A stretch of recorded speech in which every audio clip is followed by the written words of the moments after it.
Shabbat Shalom.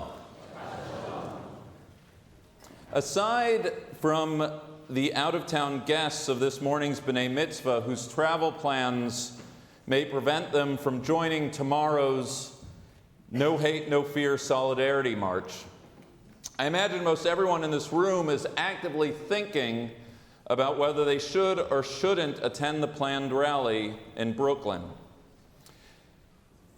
If by some chance you have not yet heard, received an email, or read an editorial in the New York Times or otherwise, tomorrow morning the Jewish and non-Jewish community will march across the Brooklyn Bridge to Cadman Plaza, meeting at Foley Square at 11 a.m., a communal-wide response to the rash of anti-Semitic incidents that have afflicted our community this past month. The facts are as startling as they are alarming. 13 reported attacks in New York in December, not including the Jersey City attack, killing 3. Every night of the just completed festival of Hanukkah, including last Saturday night's horrific attack in Monsey. This isn't Europe. This isn't some distant yesteryear. This is your city, our I Heart New York home, shaken to its multicultural core. The New York Jewish community is on high alert, law enforcement have been deployed, and resources are being mobilized. Last night here at Park Avenue, we heard from Mitchell Silber, the incoming director of the newly created Community Security Initiative. Next Friday night here, we'll hear from Deborah Lauder, the director of the New York City Office for the Prevention of Hate Crimes. The Synagogue has signed on to Interfaith Calls to Action. We're participants in the Anti-Defamation League's Synagogue Initiative, the director of which, Jonathan Greenblatt, spoke here last month. Rabbi Zuckerman is working with our lay leadership to craft our evolving communal response. Next week, I will be traveling to Rome for a Vatican meeting as to how the global religious community can be mobilized in the fight against hate, and the members of this community should be touched by the number of my local clergy colleagues who have reached out to me personally, offering words of comfort and support. Please be assured that the security and safety of our congregants and staff has always been and continues to be the highest priority for the leadership of Park Avenue Synagogue. While the rest of the world is slowly waking up to the realities of this new year, you should know that your synagogue is fully alert and responsive to the emergent landscape. And yet, when it comes to the community-wide march tomorrow, I sense a hesitation. As I've worked the phones, read my emails, and spoken to folk these last 2 days, to the degree that I can measure these things, I've not yet heard a full-throated commitment. I'm not convinced that the urgency of the hour and the need to show up is felt fully and felt by all. Some of the hesitation comes, understandably so, from concern regarding safety and security. There are those who wonder if a public spectacle of outrage is the most prudent course of action at this time. Now they say is a time to lay low and not draw attention to ourselves. To escalate with a march is neither politically expedient nor physically safe. God knows what can happen in this charged environment. Alternatively, there are those who are wondering, maybe a little more benignly, what good does a rally do anyway? Rallies are the political instruments of yesteryear. I care deeply, they say, about the scourge of anti-Semitism, which is why I post on social media, which is why I sit on boards of communal Jewish organizations, which is why I write checks. I care, but it's cold. It's a football Sunday, and, well, I already gave at the office. Dynamics of the rally aside, if you scratch beneath the surface, some of the hesitation goes to the heart of the issue, the nature of the anti-Semitism itself.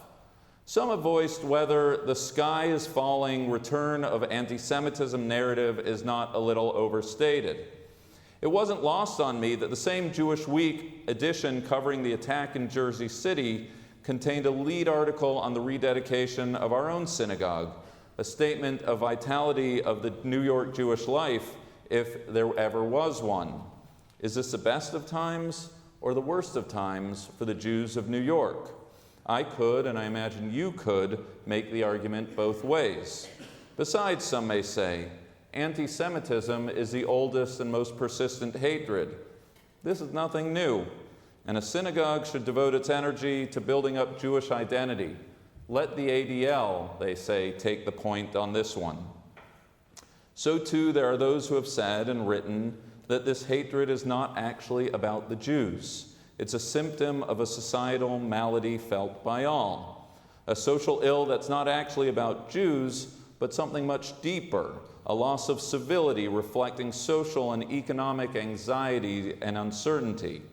Just 5 days ago, a church shooting in Texas, nothing to do with Jews, nothing to do with New York.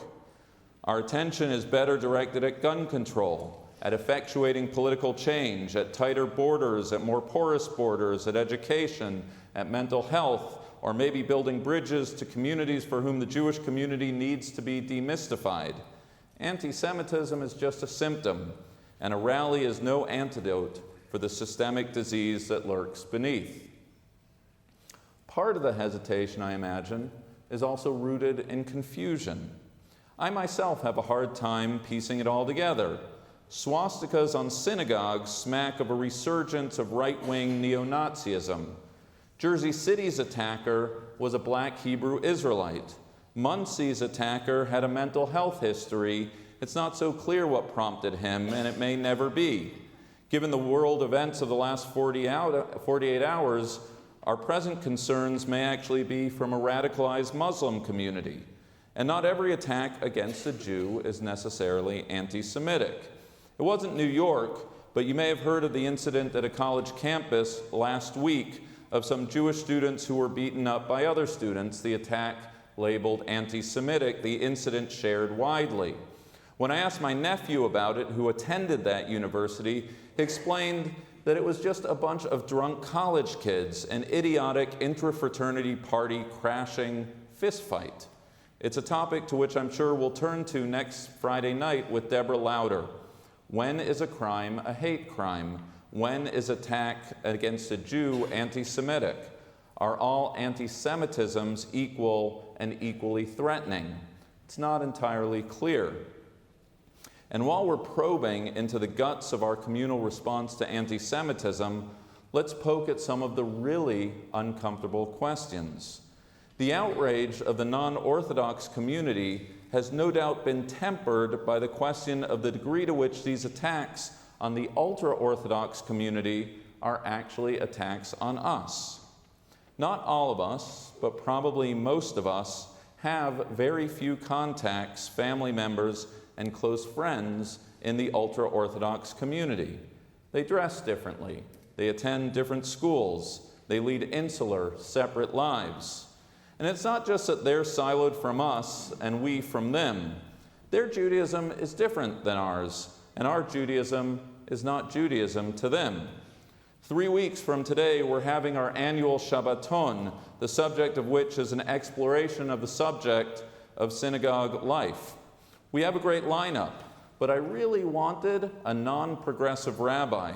So I invited a Chabad rabbi of some renown who told me point blank that he would not speak here because to do so would legitimate, his precise word, me and my synagogue. God forbid, but if something should happen to his community, how exactly do I mobilize my community in support of a rabbi and community who does not see my Judaism as Judaism and my Jews as Jews? And you and I both know that the internal divisions of the Jewish community fall not just along the religious spectrum, but political as well. We are bearing witness to a painful moment when those holding the loudest megaphones in our community are spending more time pointing fingers at each other than at the anti-Semites themselves. As fast as the political left castigates the right for trafficking in classic anti-Semitic tropes about Jews, financial self-interest, and dual loyalty, the political right is quick to point out the very same sins by the progressive left. Both sides claim to be prompted by Jewish values and self-interest. The hands of neither side is totally clean. Unholy alliances have been made by all. It is a mind-boggling and altogether depressing exercise to consider the energy that has been expended stoking intra-Jewish division as the noxious fumes of anti-Semitism continue to pollute our society. There are and will always be reasons to hesitate, to hedge, to stay silent, and to sit the round out. But lest we forget, as our B'nai Mitzvah taught us today, the central drama of this morning's Torah reading revolves around the question of whether Judah, at the moment that the fate of his brother Benjamin hung in the balance, would step up. Judah had a million reasons to stay silent, his own self-preservation being but the most obvious.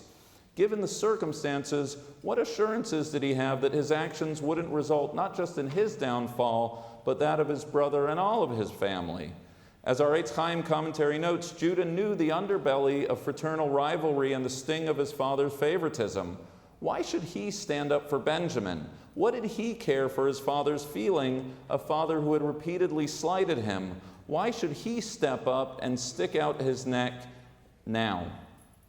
But as you know, as I know, as we've learned this morning, Judah does step up. It's this very moment, when Judah had a million reasons to keep his head down, that Judah does what he didn't do when Joseph was first thrown in the pit, that Jacob didn't do for Esau, that Isaac and Ishmael couldn't do for each other, and that Cain couldn't do for Abel, that no biblical brother had done so far. He stood up for his brother. In fact, as my dear colleague Rabbi Savinor insightfully pointed out to me, Judah's actions may be understood as a rejoinder to the beginning of Genesis to Cain himself, who gave voice to the question, Hashomer achi anochi, am I my brother's keeper? It's here, when Judah speaks up and steps up on behalf of his brother, that Judah becomes Judah, worthy of his name, his brother's emphatic keeper, the father of our people and nation. And it is that very muscle group of Judah, that willingness to step up, one sibling for another, even when, especially when there may be reasons not to, that make you and I, Judah's descendants, Jews. I urge the members of this community to show up for the rally tomorrow, because that is what Jews do for each other when someone is hurting, when someone is in danger, when someone is in need. We show up to a Shiva house to make up a minyan for Israel, for Soviet Jewry. Nobody knew this better than your grandfather, Kenneth Bialkin.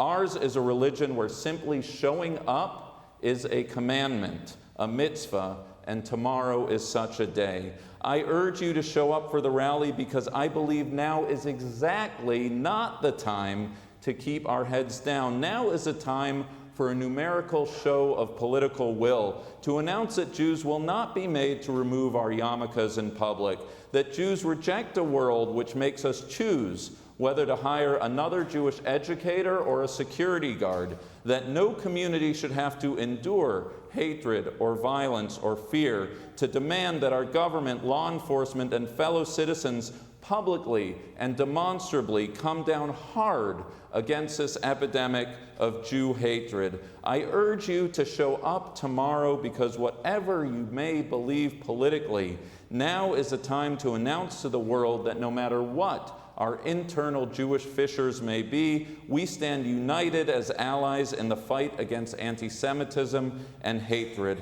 I urge you to show up tomorrow because I have and never will live or lead this institution based on what someone else thinks of me. Two wrongs don't make a right. Do we really believe that in the eyes of the anti-Semite, there's a difference between a conservative synagogue in Pittsburgh and a Chabad in Poway? Anti-Semites don't make the distinctions between Jews, and neither should we.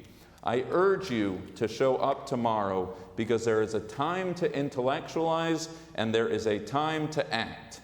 Anti-Semitism may be the disease or it may be the symptom, but that symptom is killing Jews. I have no idea if this is the best or the worst of times, whether the events of the last month signal the opening of a new chapter or return of an ancient hatred. We can all read the next articles by Deborah Lipstadt or Abe Foxman. We can all debate where our philanthropic and political muscle is best directed. Those articles and debates and requests for your money will be there on Monday, I promise.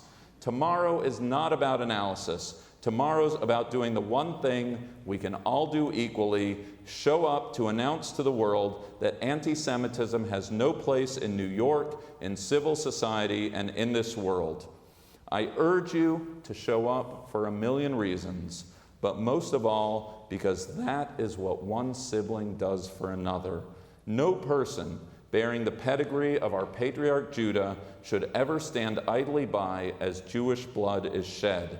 As Judah came to understand at the critical hour, as Moses understood as his brother suffered under the Egyptian taskmaster, as Esther came to understand when the fate of the Jews of Persia hung in the balance, we step up. It is what we do. As taught in the ethics of our fathers, in a place where there are no upstanders, strive to be an upstander. Tomorrow morning, 11 a.m., no hate, no fear. Let's be upstanders together. Shabbat Shalom.